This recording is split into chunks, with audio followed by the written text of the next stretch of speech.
यो फोन बोक्नु ए ल हजुर ल कुरा गरौँ बाबुसित ल हजुर के गर्दै हुनुहुन्छ बाबा म काम गर्दैछु छोरी हजुर हो अनि तपाईँ के गर्दै हुनुहुन्छ छोरी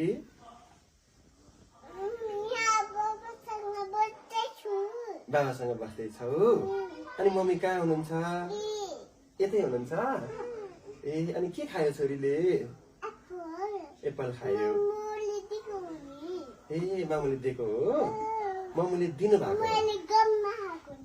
गममा खाएको ल अब फोन कि बोल्ने धेरै बोल्नु न फोनमा सक्यो अब के बोल्न मन लाग्छ भनेपछि त अब बोल्दिन भन अब भयो बाबा भन ल फोन राखे है त बाई छोरी आई लभ यु छोरी लिजा ये रहेछौ त हामी त ताली राम्रो एक्टिङ गरेको कति राम्रो गरेको कि त